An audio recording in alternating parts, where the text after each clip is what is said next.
नमस्कार विद्यार्थी मित्रांनो. तर माझ्या YouTube चॅनलमध्ये मी तुमचं सहर्ष स्वागत करीत आहे.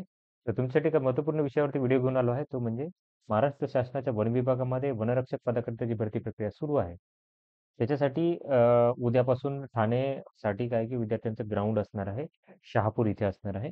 तर तिथे पोहोचायचं कसं? ओके, पोहोचायचं कसं याची तुम्हाला माहिती देणार आहे मी. पोहोचायचं कसं याची तुम्हाला माहिती देणार आहे. त्याच्यानंतर तुम्हाला राहण्याची सोय तिथे काय असणार आहे. स्वस्तात स्वस्त राहायची सोय आहे तिथे. जेवणाची सोय आहे तर त्याची तुम्हाला माहिती देणार आहे. त्यामुळे व्हिडिओ शेवटपर्यंत पहा. कारण उद्यापासून जर होणार आहे तर विद्यार्थी आजपासूनच काय करतील की याला जाण्यासाठी तयार असणार आहे. तर त्यासाठी तुम्हाला माहिती देणार. तर सगळ्यात पहिलं जर बघा, तर तुम्ही आता आता पहिलं तर तुम्हाला मी कसं पोहोचाल त्याची माहिती देईल मी. आता जे विद्यार्थी उद्या जाणार आहेत त्यासाठी पोहोचायचं कसं ते सांगेल. तर विद्यार्थी 2 साइडने येऊ शकतात. आता मी पहिलं तर तुम्हाला मॅप दाखवतो हा. ओके. मॅपवरनं तुम्हाला सगळी क्लिअर आयडिया देऊन देईन. तत्पूर्वी व्हिडिओला लाईक केलं नसेल तर प्लीज लाईक करा व्हिडिओला. तर हे उद्यापासून असणार आहे ग्राउंड विद्यार्थ्यांचं हे सगळ्यांना माहिती आहे. ठिकाणी तुम्हाला माहिती आहे की हा शहापूर एक्सप्रेस हायवेवरचा हा शहापूर इथे जो समृद्धी एक्सप्रेस हायवे आहे त्याच्यावरती होणार आहे, या ट्रॅकवरती होणार आहे. आता तुम्हाला जायचं कसं? त्यासाठी आता तुम्हाला सांगेल मी. तुम्ही जर वाया याने येत असाल, ट्रेन येत असाल, तर ट्रेन एकतर नाशिककडून येणार असाल, ओके, नाशिक साइडने येणार असाल किंवा तुम्ही जर मुंबईला पोहोचलात, मुंबईला पोहोचत असाल, तर मुंबईपासून जर पकडा तर ठाणे आहे, ओके, सेंट्रल लाईन हां. ठाणे असाल, दादर असाल, याच्यावरून जर बसाल, तर काय करा तुम्ही लोकल पकडायची आहे. कुठली वाली? आसनगाव किंवा कसाऱ्याची लोकल पकडायची आहे. कुठली लोकल पकडायची आहे? आसनगाव किंवा कसारा पकडा आणि तुम्हाला आसनगावला उतरायचं आहे. आसनगाव हे सगळ्यात जवळचं रेल्वे स्टेशन आहे. तिथून 8 किलोमीटर हा ट्रॅक असणार आहे.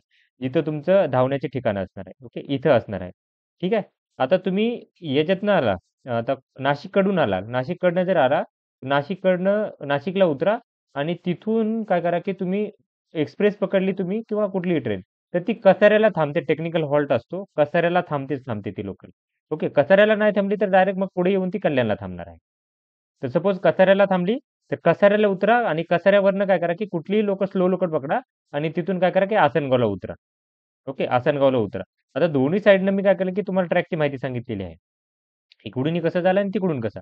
त्याच्यानंतर जर बाय रोड येत असाल, तुम्ही नाशिककडून येत असाल किंवा मुंबईकडून येत असाल, कल्याणला जा. कल्याणवरनं तुम्हाला शहापूरसाठी बस भेटतात. शहापूरसाठी काय होतात, की तुम्हाला बस भेटतात. शहापूर बस स्टॉपसाठी. या बस स्टॉपवरती चालले जा तुम्ही. नाशिककडून येत असाल तर शहापूरसाठी तुम्हाला बस भेटतात. शहापूरसाठी बस आहेत.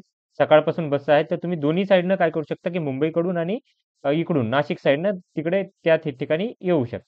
आता हे झालं तुम्हाला जाण्याचं तुम्हाला इथे. आता इथून जर पाहाल तर ते ठिकाणचे आहे जे जवळ आणि इथं तुम्हाला राहायची सोय नाहीये, लक्षात घ्या. राहायची सोय नाहीये इथं वन विभागाने केलेली नाहीये राहायची सोय. त्यामुळं काय करा, की इथं राहायचं नाही, पण तुम्हाला इथं नॉर्मली तुम्हाला राहायला भेटेल. आता राहायचं कुठं? एक ₹100 मध्ये एक ठिकाण आहे, ते तुम्हाला दाखवेल मी कसं. तर हे Google मॅपवरती लोकेशन पहिलं तर मी काय करतो, की शेअर करून दाखवतो. तुम्हाला हे ओपन करून दाखवतो आणि ते ठिकाण कोणतं आहे तेही सांगेल तुम्हाला. आता इथं तुमची राहायची सोय आहे. ओके. इथे जर तुम्ही हा जो गुरुद्वारा आहे, हा गुरुद्वारा जो आहे, गुरुद्वारा गुरु नानक दरबार इथं इथे तुम्हाला ₹100 मध्ये राहायची व्यवस्था आहे. तर राहायची आणि जेवणाची ही व्यवस्था होणार आहे तुमची. आता हे जे ठिकाण आहे, हे ते ठिकाण आहे. तर हे ठिकाण आणि आपलं हे ठिकाण, ओके, ते ऑलमोस्ट इथं आहे आणि इथून इथपर्यंत आपल्याला जायला लागणार आहे नंतर. सपोज जे विद्यार्थी आहेत, ते काय करू शकता, की इथं राहू शकता. आता हे आसनगाव स्टेशन आहे. तुम्ही बघू शकता हे आसनगाव स्टेशन आहे आणि आसनगाव स्टेशनपासून हे जे आहे ते जवळच आहे. तर तुम्ही इथं राहू शकता इथे. तुम्ही जर पाहिलं याला, जर तुम्हाला मी शेअर करेल लिंक ही, तर तुम्ही इथे फोटोही पाहू शकता. राहायची खूप चांगली व्यवस्था होणार आहे. ₹100 मध्ये होणार आहे.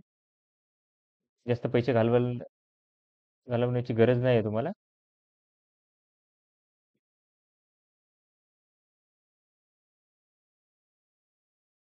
फोटो याचे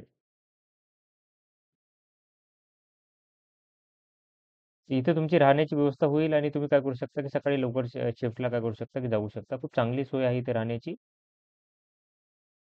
मोठा असतो हॉल हा. सिंगल रूम्सही तुम्हाला भेटून जातील इथे. जेवणाची व्यवस्था असते, सगळी इथे व्यवस्था होते.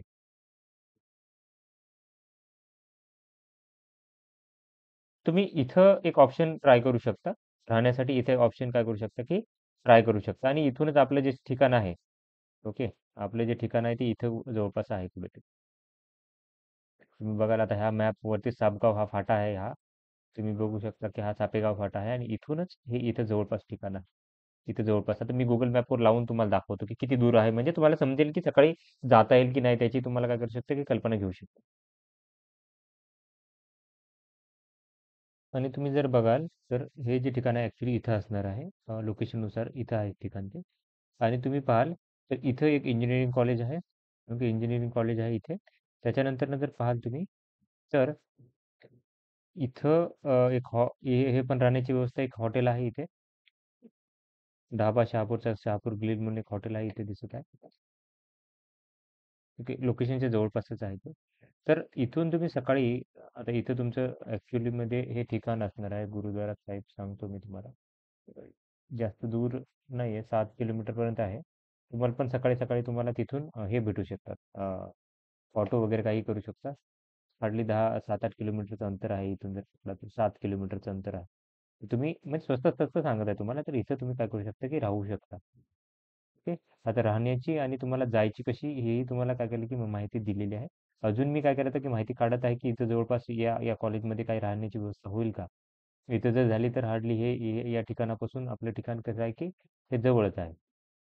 ARMIET बघूयात.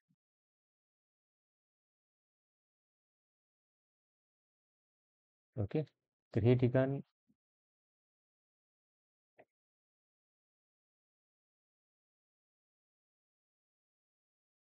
ॲक्चुअली यांनी वेगळाच पत्ता दाखवला. ठीक आहे, तो तो नाही आहे तो. ते ठाण्यासाठीच आहे. तर तिथे जर काही व्यवस्था होत असेल, तर काय करत आहे, की मी तुम्हाला काय करेल, की सांगेल. हे रत्नमाला कॉलेज. हां.